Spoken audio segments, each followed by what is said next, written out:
Hello friends, अभी हम लोग देखेंगे बौद्धिज्म। जैनिज्म हमने पढ़ लिया है। बौद्धिज्म के अंतर्गत हम देखेंगे कौन कौन सी चीजें इंपॉर्टेंट हैं। फर्स्टली हम लोग एक ड्रॉ करेंगे मैप, किस तरीके से हमको इसको पढ़ना है। और बौद्धिज्म से मोस्टली 2 या 1 क्वेश्चन आपके मोस्ट ऑफ दी एग्जाम्स में आते हैं।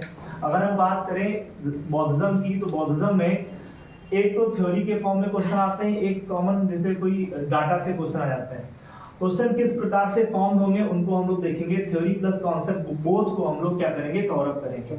इन दिस वीडियो हम लोग देखेंगे बौद्धिज्म यानी बौद्ध रिलीजन का क्रिएशन कैसे हुआ, किस तरीके से इसका उद्भव हुआ। हमने आपको बताया था वैदिक पीरियड में आते आते जो कर्मकांड और जातिवाद, छुआछूत इतना ज्यादा बढ़ गया था, महिलाओं की स्थिति को और ज्यादा बदतर कर दिया गया था। इसके अपोज में बौद्धिक परंपरा, जो आपकी वैदिक परंपरा है, उसके अपोज में बौद्धिज्म और जैनिज्म का जो है क्या हुआ, विकास हुआ। तो बौद्धिज्म का जो विकास हुआ वो वैदिक पीरियड में हो रही कर्मकांडीय व्यवस्था के विरोध या अगेंस्ट में देखने को मिलता है। अगर हम बात करें बौद्ध धर्म, तो बौद्ध धर्म के अंतर्गत अगर देखें तो सिद्धार्थ, पहला हमें जो टॉपिक पढ़ना है वो सिद्धार्थ से महात्मा बुद्ध तक का जो सफर रहा है उस सफर को हम देखेंगे। एंड आफ्टर दैट हम लोग देखेंगे बौद्ध धर्म की मान्यताएं, यानी इसकी जो है मान्यताएं क्या हैं, और बौद्ध धर्म में जो 4 संगीतियां हुई हैं उसके बाद हम 4 संगीतियों को पढ़ेंगे। और इस क्रम में हम देखेंगे कि बौद्ध धर्म में पहली संगीति का चीफ कौन होगा, उपाध्यक्ष कौन होगा, कहाँ पर हेड होगी, और क्या क्या आउटकम आएंगे इन बौद्ध संगीतियों से। ऐसे क्वेश्चन आपके एग्जाम में आते हैं। Now we are discuss the next thing which are most important। Buddha या जो बौद्ध धर्म के द्वारा दी गई टीचिंग्स हैं, शिक्षाएं क्या हैं, उनको हम डिफाइन करेंगे। फिर बौद्ध धर्म का जो लिटरेचर है उसको हम लोग देखेंगे। इस लिटरेचर को डिफाइन करेंगे, जो बौद्ध धर्म में लिखे गए ग्रंथ हैं उनको हम डिफाइन करेंगे। फिर हम आएंगे आगे तो बौद्ध धर्म के विभाजन की बात करेंगे, कब बौद्ध धर्म जो है बाइफरकेट होता है, महायान और हीनयान जो शाखाएं बनती हैं वो किस तरीके से बनती हैं, विचारधारा में क्या कॉन्फ्लिक्शन होता है, उसको हम लोग जो है क्या कर रहे होंगे, डिस्कस कर रहे होंगे। फिर उसके बाद हम लोग बौद्ध संघ देखेंगे, बौद्ध संघ किस तरीके से बना, उसकी टीचिंग्स क्या थी, लर्निंग्स क्या थी, किस प्रकार से बौद्ध संघ में जो स्थितियां थी उनको हम लोग डिफाइन करेंगे। एंड आफ्टर दैट हम लोग देखेंगे बौद्ध धर्म का पतन। हर एक चीज का पतन होता है तो बौद्ध का भी पतन होगा, किस तरीके से पतन होगा उसको हम लोग डिफाइन कर रहे होंगे।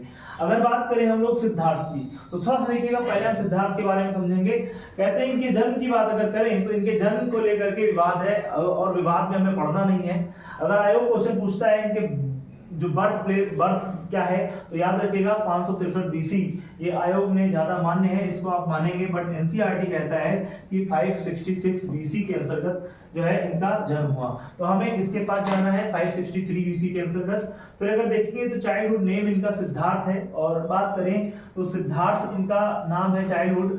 बेसिकली इनके पिताजी शुद्धोधन है जो क्षत्रिय कुल के है ना। अब याद रखिएगा कपिलवस्तु में शाक्य वंश से बिलोंग करेंगे कौन, और जो बेसिकली कपिलवस्तु है वो कौशल साम्राज्य का हिस्सा होगा।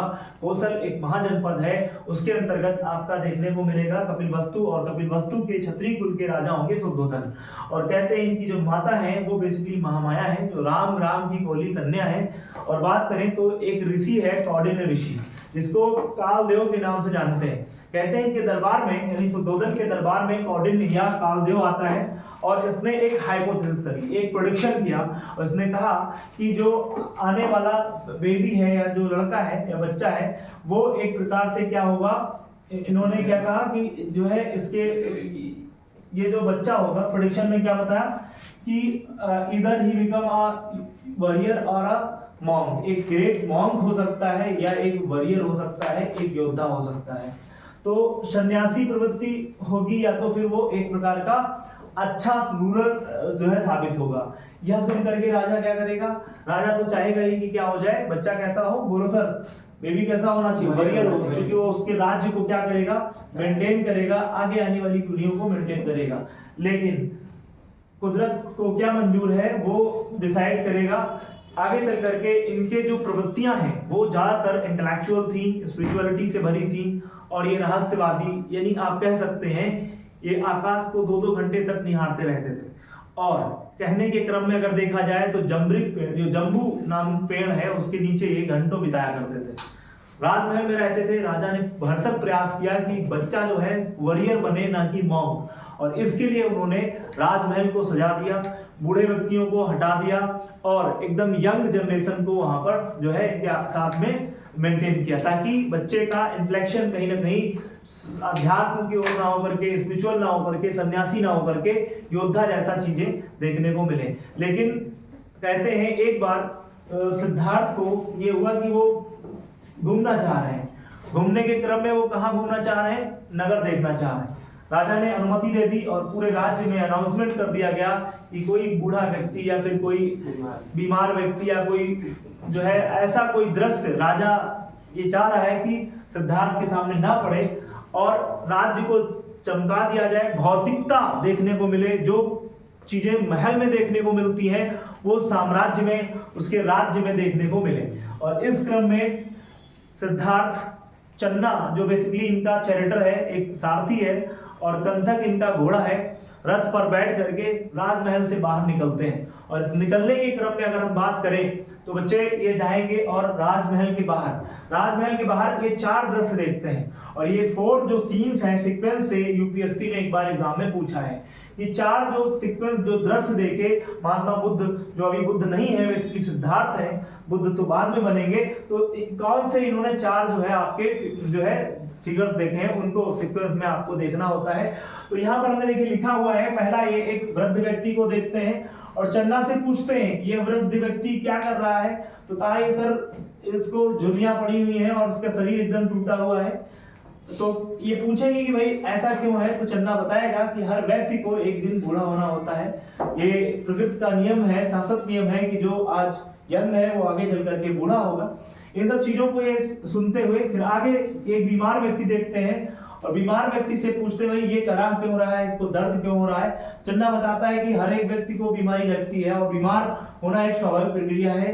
तो इस तरीके से फिर आगे बढ़े तो इन्होंने देखा एक मरा हुआ व्यक्ति जा रहा है और मरे हुए व्यक्ति को लोग ले जा रहे हैं, है ना। तो और राम नाम का जाप लगा रहे हैं। यह सुन करके महात्मा बुद्ध ने उससे पूछा ये कौन है, तो उन्होंने कहा ये मर चुका है और इसकी आत्मा ने इसके शरीर को त्याग दिया है और नए जो है शरीर में वो चली गई है। इसका मतलब ये है कि कहीं ना कहीं आपको भी, तो चन्ना से पूछा कि भाई मेरे शरीर को क्या होगा, आपका भी शरीर एक दिन आपकी आत्मा आपको छोड़ेगी और किसी नए शरीर को धारण करेगी, इस तरीके से आपकी भी मृत्यु निश्चित है।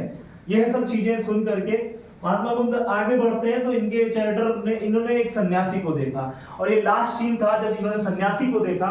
सन्यासी को देख करके इन्होंने पूछा कि भाई ये क्या है, ये तो बड़ा मस्त मौला एकदम मगन जा रहा है ना, मंजीरा लेकर के बजाता हुआ। तो कहा कि ये कौन है, तो कहा ये सन्यासी है और ये लोभ मोह इच्छा इन सब चीजों से उतर चुका है और यह एक प्रकार से मोक्ष को पाने वाला एक बेहतरीन इंसान है। तो इन्होंने लगा कि बस यही इसी की खोज थी और वो सन्यासी को देख करके काफी प्रभावित हुए। फिर उसके बाद कहते हैं कि ये महल आ गए और महल में कुछ दिन तक रहने के बाद 29 वर्ष की अवस्था में इन्होंने रात्रि के दौरान अपने घर को त्याग दिया और सारथी जो है चन्ना से बोले कि चलो चन्ना मुझे ले चलो, और कंधक जो घोड़ा है चैरिटर के रूप में लोग लेके जाते हैं और आगे आकर के ये आपको मैंने बताया था कि अनुपी उद्यान है, अनुपी उद्यान में ये आकर के रुकते हैं और वहीं पर अपने बाल बढ़वाते हैं और अपने सारे वस्त्र और जो इनके पास धन है या फिर जो बेसिकली आप कह सकते हैं जो इनके जो आभूषण हैं वो सब चन्ना को दे करके यह जो है अनुपी उद्यान से निकल पड़ते हैं और यहीं से बुद्ध की जर्नी स्टार्ट होती है। और इस क्रम में हम आगे देखेंगे कि क्या हुआ। ठीक है, आई होप आपको समझ में आया होगा। Thank you.